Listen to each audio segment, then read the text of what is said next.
سر court کا decision آپ نے سن لیا اور بالکل بھی ہے Pakistani I am a civil servant comply court order کو کرنا ہے اور کورٹ نے اس کو سسپینڈ کیا 30 days اکارڈنگلی جو لیگل ہے ہمیں وے وہ اڈاپٹ کیا جائے گا، اس پہ اپیل فائل کی جائے گی، باقی جو فردر اس اپیل پہ ڈیسیجن آئے گا۔ ویسے آپ نے اپنی غلطی تو تسلیم کی تھی عدالت کے سامنے؟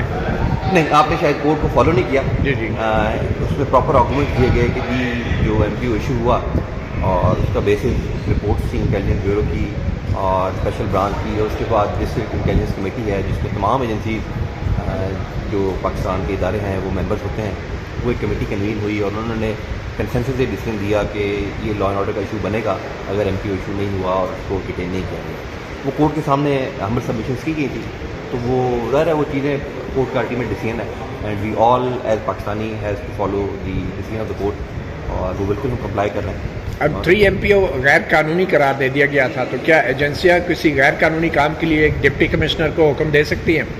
میرا خیال ہے آپ نے شاید اگین وہ آئی سی فالو نہیں کی، وہ جو ایم پی او سسپینڈ ہو گیا ہے تو اگین پاور بیک۔ دیکھیں بات یہ ہے کہ لیکن اس سے پہلے ہوا تھا یہ نئی شہریار آفریدی کے کیس کی بات کریں؟ جی اس وقت تو سسپینشن تھی اور اس کے بعد بھی جو کورٹ نے سسپینڈ کیا وہ بھی آئی سی اے میں وہ آرڈر، لیکن جب آرڈر جاری کیا کیا اس وقت وہ سسپینڈڈ تھا 3 MPO؟ نہیں، بالکل تو وہ غیر قانونی تھا، مانتے ہیں؟ نہیں، سسپینڈ نہیں تھا، میں یہ ٹوٹ کر رہا ہوں۔ دیکھیں آپ نے یہی بات کی نا کہ پاور سسپینڈڈ تھے، میں وہی عرض کر رہا ہوں کہ پاور سسپینڈڈ نہیں تھے۔ جب پاور سسپینڈڈ نہیں تھے تو غیر قانونی کیسے ہو گیا؟ نہیں، قانون کے حوالے سے تو فیصلہ دے چکی تھی نا 3 MPO کے حوالے سے اسلام آباد، وہ بھی آپ نے شاید فالو نہیں کیا۔ دیکھیں اگر آپ اس آرڈر کو پڑھیں جو مئی کا آرڈر ہے، ٹو بی ایگزیکٹ 29 مئی کا، اور اسلام آباد ہائی کورٹ کا، اس آنریبل کورٹ نے اس میں کہیں یہ چیز مینشن نہیں کی کہ کہیں ریسٹینڈنگ آرڈر ہے۔ ریسٹینڈنگ آرڈر ہوتا تو میں نے اگین بات کی کہ ہم سب پہ یہ فرض ہے، لاگو ہے کہ ہم فالو کریں اور ہمیشہ ان کو فالو کرتے رہیں۔ اور اس کے بعد ایک لائن آف ڈیٹینمنٹ ہوئی ہیں from different districts and through different FIR، اور اس کے بعد ہم نے تو دوبارہ جو ایم پی او کیا وہ کچھ 2.5-3 مہینے کی بات ہے، یعنی وہ اگست میں دوبارہ ایم پی او ہوا ہے، اور اس کا بھی بیک گراؤنڈ میں نے آپ کو عرض کر دی۔ تو جو لیگل چیزیں اویلیبل تھی ہمارے پاس ہم نے اس کو فالو کی ہے، کورٹ میں ہماری سبمیشنز بھی کی گئی، اور آج کورٹ کا ڈیسیژن وہ بھی آپ کے سامنے آپ سارا فالو کرتے رہے ہیں۔ اٹ ہیز بین 7 months وہ جب انیشیٹ ہوئی تھی یہ کنٹمپٹ، اگست میں غالباً ہوئی تھی، اینڈ ٹوڈے از 1 March۔